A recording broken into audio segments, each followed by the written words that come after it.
حق کا زمانہ ہے. اور یہاں پہ دو چیزیں، دو ورڈ یاد کر لیجیے. ایک لفظ ہے لفظ معاد، ایک لفظ ہے لفظ معاش. اب پرابلم کیا ہے اس زمانے میں کہ اگر کوئی پاکستان میں رہے، انڈیا میں رہے، تو معاش کے بڑے مسائل ہیں. معاش کا مطلب اکنومیکل ایشوز ہیں، جاب نہیں، سیلری نہیں، کمائی نہیں.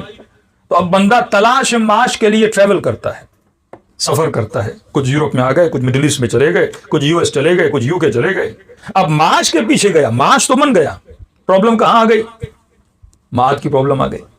دونوں میں بیلنس کرنا ہے نا، معاش بھی اچھا ہو، معاد بھی اچھا ہو. معاد کہتے ہیں قیامت کو، یوم آخر. اصول دین میں ایک اصل ہے معاد، قیامت. اب میں نے دونوں کو بچانا ہے. جب میں اس اسٹرگل میں نکلا تو میرا معاش تو اچھا ہو گیا، لیکن پتا چلا کہ نسلیں گمراہ ہو گئی. پتا چلا کہ جناب گھر تو بنا لیا، گاڑی تو بنا لی، پیسہ تو بنا لیا، بیٹا میرا نہیں رہا، بیٹی میری نہیں رہی. کئی لوگوں کو میں نے یو کے میں روتے ہوئے دیکھا. ایک بزرگ، میں نے کہا ماشاءاللہ گھر آپ کا بڑا، گاڑی ہے. کہ مولانا اس وقت اگر اپنی پراپرٹی کو گنواؤں تو تقریباً پاکستانی 100 کروڑ بنتے ہیں. لیکن رو رہا تھا، مولانا کیا کروں اس پیسے کا؟ آج بیٹی میری نہیں ہے، آج بیٹا میرا نہیں ہے، بیوی چھوڑ کے مجھے چلی گئی ہے. کہ مولانا اب سوچ رہا ہوں کہ میں مال کے لیے آیا تھا، لیکن بعد میں بیدار ہوا کہ مال تو مل گیا لیکن میرا معاد چلا گیا. یہ بقائے مال اور بقائے آخرت دونوں کو بیلنس کر کے چلنا ہے. کربلا میں امام حسین نے پرائرٹی کس کو دی؟ معاد کو دی. ابن سعد نے پرائرٹی کس کو دی؟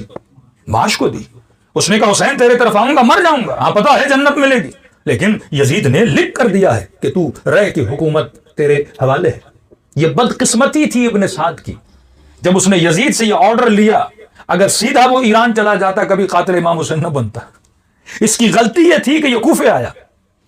کوفے آنے کے بعد ابن سعد سے ملا. حالانکہ مدینے میں رہنے والا شخص ابن سعد جو نمازی، جو روزے دار، لوگ بہترین نام سے جانتے تھے. یہ بدنام زمانہ نہیں تھا. جب بوڑھا ہو گیا، ریٹائرمنٹ کی زندگی آئی، تو سیدھا گیا یزید کے پاس کہ آپ حاکم وقت ہیں اور میرا دل ہے کہ میں اسلام کی خدمت کروں، لوگوں کی خدمت کروں جس طرح میرا بابا کیا کرتا تھا. تو اس نے کہا ٹھیک ہے، کیا خدمت، کہاں خدمت کرنا چاہتے ہو؟ کہا جہاں آپ بولیں، لیکن دل ہے کہ شہر رے کی حکومت مل جائے، کیونکہ ایران کو فتح کرنے میں میرے باپ کا بڑا ہاتھ تھا. کہا ٹھیک ہے، لکھ کے دے دیا. اسی نے کہا چلے جاؤ، جتنی خدمت کرنی ہے جا کے کرو. اب غلطی یہ تھی کہ یہ کہاں سے مڑا؟ کوفے سے مڑا. اور کوفے میں غلطی اس نے یہ کی، ابن زیاد سے جا کے ملا. ابن زیاد کے پاس جیسے آیا، ہاں جناب کہاں جا رہے ہو؟ کہ بس عازم سفر ہوں، یزید نے لکھ کر دیا ہے کہ شہر رے کی حکومت تمہارے ہاتھ میں ہے. کہ ذرا وہ دکھاؤ تو صحیح جو یزید نے لکھ کے دیا ہے. اس نے اس کو دکھایا. اس کی یہ بدبختی، ابن زیاد نے وہ پڑھا، پڑھنے کے بعد رکھا. اس نے کہا ایک اور لکھا ہوئی چیز یزید کی طرف سے میرے پاس بھی آئی ہے، ذرا اس کو بھی پڑھ لوں. اس میں یزید نے لکھا تھا کہ ابن زیاد کو سارا اختیار دے رہا ہوں، یہ میرے سارے موکلوں کو، والیوں کو روک بھی سکتا ہے، سارا اختیار اس کے پاس ہے، ابن زیاد کے پاس. اب کام اختیار میرے پاس ہے، یہ آرڈر تمہیں تب دوں گا جب کربلا جاؤ گے اور حسین کو قتل کرو گے.